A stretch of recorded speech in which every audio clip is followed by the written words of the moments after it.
అదే RTV app వార్తల్ని క్షణాల్లో చదివే అవకాశం ఉంటుంది. ఒక న్యూస్ పేపర్, ఒక టెలివిజన్ ఛానల్ మీ చేతుల్లో ఎప్పుడూ ఉంటాయి. జగన్మోహన్ రెడ్డికి పాదయాత్రలో అనేక హామీలు ఇచ్చాడని 151 సీట్లు ఇస్తే అతను చేసింది ఏంటండి? అధికారంలోకి రాగానే చంద్రబాబు నాయుడు గారు ప్రజల కోసం, ప్రజా సమస్యలు తీర్చడం కోసం ప్రజావేదిక 9 కోట్ల రూపాయలు ఇటు కడితే దాన్ని కూల్చివేశాడు. ఆనాడే ప్రజలందరూ బాధపడ్డారు. రెండోది పోలవరం ప్రాజెక్టు ఏమన్నాడండి? చంద్రబాబు నాయుడు 5 సంవత్సరాల్లో చేయలేకపోయాడు, నేను అధికారంలోకి రాగానే 2 సంవత్సరాల్లో చేస్తానన్నాడు. 5 సంవత్సరాలు అయింది. కాంట్రాక్టర్ కూడా చుట్టాలకు ఇచ్చుకున్నాడు. ఈవేళ కూడా దాన్ని కంప్లీట్ చేయలేదు. చేయకపోగా దాంట్లో కూడా వాళ్ళు ఒకటి కుంగిపోయింది. అమరావతి రాజధాని లేకుండా చేశాడు. 3 రాజధానులు ఏంటండి? రాజధాని లేకుండా చేశాడు. అక్కడ ఉన్నటువంటి ఆడపడుచుల మీద, రైతుల మీద, యువత మీద కొడుతూ పోలీస్ స్టేషన్లో పెడుతూ నరకం చూపించాడండి. వాళ్ళ కన్నీరు మామూలు విషయం అండి. ఉద్యోగస్తులు సిబిఎస్ అదెంతన్నా ఒకరోజు 2 రోజులు అన్నాడు.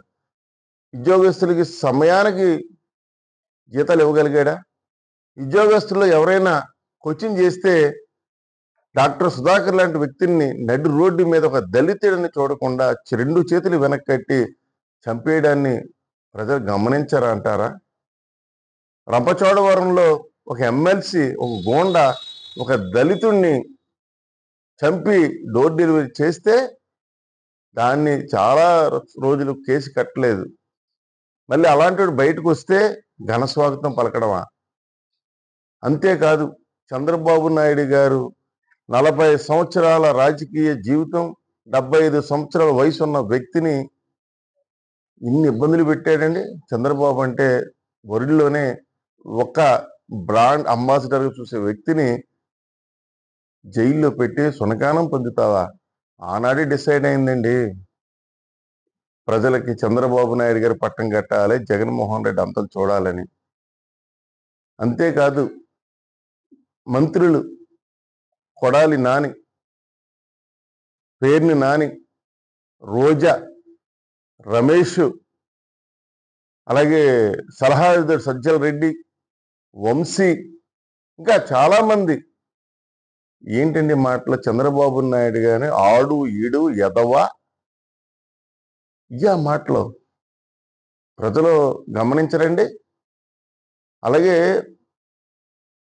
తమిళనాడు నుంచి రజనీకాంత్ గారిని విజయవాడ ఎన్టీ రామారావు గారికి అప్పట్లో 100 సంవత్సరాల జనసేన జ్యోతిలో తీసుకొస్తే రజనీకాంత్ గారిని ఏకవచనంతో బూతులు తిడతారా? ఇదండి నేర్పింది. అలాగే జోగీర్, అలాగే బోండా ఉమా వెంకన్న వెళితే నడి రోడ్డు మీద రాడ్లతో దాడులు చేశారు. చంద్ర లాంటి కార్యకర్తని నడి రోడ్డు మీద తల కోసేశారు. ఎంతో మందిని పొట్టలు పెట్టుకున్నారు, నాయకులను చంపేశారు. తెలుగుదేశం పార్టీలో ఎంతో మంది కీలకమైన నేతలు ఆస్తులు పాడు చేశారు, జైలుకి పంపించారు, కార్యకర్తలను చంపేశారు. ప్రజల్లో ఒక భయాందోళన పెరిగిపోయింది. అయ్యో బాబోయ్, ఏంటి జగన్మోహన్ రెడ్డి, ఇలాంటి జగన్మోహన్ రెడ్డా, ఇలాంటి వాడిగా మనకు అధికారం ఇచ్చేదని ప్రజల్లో ఒక ఆలోచన పెరిగింది. అంతేకాకుండా సొంత వైఎస్ఆర్ కాంగ్రెస్ పార్టీ కార్యకర్తల్లో, నాయకుల్లో కూడా ఆయన మీద ఒక అసంతృప్తి వచ్చింది. వాలంటీర్ల వ్యవస్థను పెట్టాడండి. వాళ్ళకి కార్యకర్తల సంబంధం లేకుండా ఎప్పుడైతే వాలంటీర్ వ్యవస్థ పెట్టాడో కార్యకర్తలు కూడా చాలా వరకు చేయలేదు. మొత్తం డిపెండ్ వాలంటీర్ల మీద అతను డిపెండ్ అయిపోయాడు. అయిపోయాకని సోషల్ మీడియాని ఇలాంటి వాటి మీద అతను నమ్మాడు. కార్యకర్తలు కూడా మెజారిటీ కూడా అతను చేయలేదు. అతని నాయకుడి మీద అసంతృప్తి ఉన్నప్పటికీ కూడా తప్పదు కదా పార్టీ అని మౌనంగా ఉన్నారు. ఇన్ని కారణాలు, 1 కాదు 2 కాదు అండి. మరి యువతకి ఉద్యోగ అవకాశాలు కల్పిస్తానన్నాడు, ఒక్క ఉద్యోగం ఇచ్చాడండి. నెక్స్ట్ మద్యపాన నిషేధం అన్నాడు. దొంగ కంపెనీలతో పెట్టి వీళ్ళు ఎంతో మంది ప్రాణాలు కోల్పోయారు. ప్రతి ఆడపడుచు గమనించింది. విపరీతమైన రేట్లు పెంచాడు. నెక్స్ట్ ల్యాండ్ టైటిల్ చట్టం తీసుకొచ్చాడు. ఎంత ప్రమాదకరమైన చట్టం అండి. ఆ టిడ్కో ఇల్లు ఆనాడు కేంద్ర గవర్నమెంట్తో తీసుకొస్తే ఆ టిడ్కో ఇల్లు లేకుండా చేశాడు. ఇలా ఒకటి కాదు రెండు చెప్పుకున్నప్పుడు గంటల ధర సరిపోతా ఉంది. ఈ అనేక కారణాలు ఉన్నాయి. నాకు తెలుసుండి జగన్మోహన్ రెడ్డి గారి పార్టీ కానీ లేదా కార్యకర్తలు కానీ నాయకులు కానీ భవిష్యత్తులో ఎవరైతే అన్యాయం చేశారో అక్రమాలు చేశారో అందరూ కూడా జైలుకి వెళ్తారు. దాంట్లో ఎటువంటి సందేహం లేదు. భవిష్యత్తులో ఏదైనా పార్టీలు ఉంటే తెలుగుదేశం పార్టీ, జనసేన, బీజేపీ తప్ప వైఎస్ఆర్ కాంగ్రెస్ పార్టీ అనేది కనపడదు.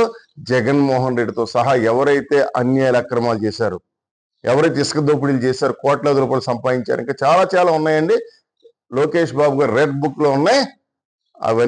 అవన్నీ తీసుకుని వాళ్ళందరినీ కూడా చట్టపరమైన తీసిన అందరూ జైలు వరుసపెట్టి వెళ్ళిపోతున్న సందర్భంగా ఈ కారణాలను మీకు తెలియపరచుకుంటున్నానండి. ప్రధానమైన కారణాలు అంటే వీళ్ళు ఎవరినైతే నమ్ముకున్నారో హైపాక్ టీము, ఆ టీము ఒక దాన్ని ఏమంటే హైపాక్ ఇది సృష్టించి భ్రమలు కల్పించింది. దాన్ని నమ్మి ధీమా అంటే మేము డెఫినెట్గా అధికారంలోకి వచ్చేస్తామన్న ఉద్దేశంతో ఆ అహంకారం శృతి మించి వ్యవస్థలు నాశనం అయిపోవటం, ఏదో ప్రతిపక్ష నాయకులు అవమానించడం, కృంగదీసే విధంగా అభివృద్ధి అనేది లేని ఒక రకంగా చెప్పాలంటే విధ్వంస పాలన. ఐపాక్ ఎప్పుడైతే రాంగ్ వే ఇచ్చిందో మేమే గెలిచిపోయిన ఒక ధీమాతో వ్యవస్థలన్నిటినీ నాశనం చేయటం. వ్యవస్థల నాశనం అంటే నిరుద్యోగ సమస్య అసలు క్రియేట్ చేయకపోవటం. ఇక్కడ ఉన్నటువంటి భారత్ బయో కొత్త పరిశ్రమలు లేదు కదా, ఉన్న పరిశ్రమలు ఉదాహరణ భారత్ బయోఫ్యాక్ ఒరిస్సాకి వెళ్ళిపోవటం, అమర్ రాజా హైదరాబాద్కి వెళ్ళిపోవటం.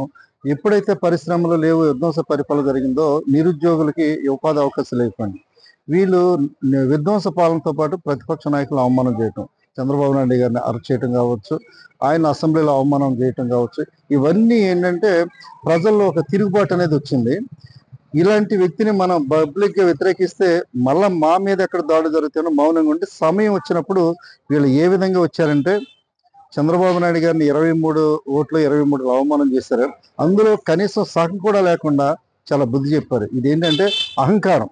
ఇది భారతదేశంలో ఉన్నటువంటి 29 రాష్ట్రాల్లో ఏ ముఖ్యమంత్రి ఏ ప్రభుత్వం అయినా ఇలా ఉండకూడదు అని చెప్పడానికి అహంకారంతో ఉంటే ఇలాగే చెప్తాం, ఇలాగే బుద్ధి చెప్తాం. చాలా మంచి తీర్పు ఇచ్చారు. ఇవాళ ఆంధ్రప్రదేశ్ ప్రజలు ఇచ్చినటువంటి తీర్పు ఏదైతే ఉందో నవ్వుతో నా భవిష్యత్. కొనకళ్ళ రాజు ఎక్స్ ఎంపీటీసీ ప్రగడవరం. మరి ఈరోజు మొన్న జరిగినటువంటి సార్వత్రిక ఎన్నికల్లో మరి జగన్మోహన్ రెడ్డి గారు ఐపాక్ టీముని ఉద్దేశించి మేము గెలిచిపోయాం, ఐపాక్ టీం మా వెనకమాల ఉంది అని చెప్పేసి పొట్టి సత్యనారాయణ గారు మరి ఒక విధమైనటువంటి ఒక వివరణ తీసుకురావడం జరిగింది. మరి ఈరోజు సార్వత్రిక ఎన్నికల్లో చూసుకుంటే మరి జగన్ కనీసం ఒక ఎమ్మెల్యే హోదా తప్ప కనీసం ప్రతిపక్ష హోదా కూడా లేకుండా మరి చిత్తుగా ఓడిపోవటం జరిగింది. మరి ఈరోజు ఐపాక్ టీముని నమ్ముకోవటం వల్లే ఈరోజు జగన్మోహన్ రెడ్డి గారు ఓడిపోవటానికి ముఖ్య కారణం అదే. మరి ఈరోజు అభివృద్ధి అంటమే కానీ అభివృద్ధి లేకుండా ఓన్లీ ఎమ్మెల్యేలను ఐపాక్ టీముని నమ్ముకోవటం వల్లే ఈరోజు జగన్మోహన్ రెడ్డి గారు ఓడిపోవడానికి ముఖ్యమైనటువంటి కారణం అని ఈరోజు నేను తెలియజేసుకుంటూ ఉన్నాను. నా పేరు కొప్పెర్ల నాగరాజు, ఏలూరు జిల్లా సాధికార కమిటీ కన్వీనర్ని. ఈరోజు వైసీపీ ఓటమికి ఐపాక్ టీము అని చెప్పేసి పొట్టి సత్యనారాయణ గారు చెప్పటం చాలా ఆశ్వాసంగా ఉంది. కానీ వాళ్ళు సొంత సర్వేలు చేసుకుని జనాలు మబ్బీలో పెట్టి జనాలు సొమ్మంతా పోయేటట్టుగా చేసుకున్న వాళ్ళు తెలుగుదేశం పార్టీ రావటానికి కారణం మీరు చేసిన అరాచకాలు, 100% అరాచకాలు. ఆ అరాచకాలు అంటే మీరు నోటుకొచ్చినట్టు మాట్లాడతారు, భూమి చట్టం తీసుకురావటాలు, మీరు స్టార్టింగ్ కానుంచి ప్రతిదీ అరాచకం చేసుకుంటూ వెళ్తాం వల్ల ఈరోజు ఘోర ఓటమికి చెందారంటే మీరు చేసిన పనులే. మీరు తీసుకున్న గొయ్యి మీరే పడ్డారు. వై నాట్ 175 అన్నారు, కానీ మీకు డిపాజిట్లు కూడా రాలేదు. ఇంకా వీళ్ళ మీద మీరు అనటం కరెక్ట్ కాదు. ప్రశాంత్ కిషోర్ గారు ముందే చెప్పారు మీరు ఘోర పరాజయం చెందుతున్నారు అని. కానీ నీ సొంత సర్వేలు పెట్టుకుని ఇంకా నేను వై నాట్ 170 మేమే గెలుతున్నామని చెప్పేసి జనాలు మబ్బీలో పెట్టేసేసి నాశనం చేసింది మీరు. ఇంకా ఈ రోజున ఎదరో పార్టీల మీద మీరు బుర్ర జల్లటం 100% తప్పు. ఇక మీ చరిత్ర అయిపోయింది, ఇక ముగిసిన కదా. మీరు ఇక త్వరలో జైలుకి వెళ్ళటం ఒకటే మిగిలి ఉంది. మీరు చేసిన తప్పులన్నీ కూడా న్యాయస్థానం మీద ఒప్పుకుని ప్రతి ఒక్కళ్ళు కూడా వైసీపీలు అరాచకం చేసిన ప్రతి ఒక్కళ్ళు కూడా జైలుకి వెళ్తాకి సిద్ధంగా ఉండాలని చెప్పేసి కోరుకుంటున్నాం. నేడు ఐఐటి జేఈఈ అడ్వాన్స్డ్ 2024 ఫలితాల్లో ఆల్ ఇండియా ఫస్ట్ ర్యాంక్ తో పాటు ఆల్ ఇండియా ఓపెన్ కేటగిరీలో 4th rank, 5th rank, 6th rank, 9th rank, 10th rank, top 10 లోపు 5 ర్యాంకులు, 100 లోపు 30 ర్యాంకులు, 1000 లోపు 202 ర్యాంకులు ఒక్క శ్రీ చైతన్యవే. ఇక ఐఐటికి బ్రాండ్ శ్రీ చైతన్యనే.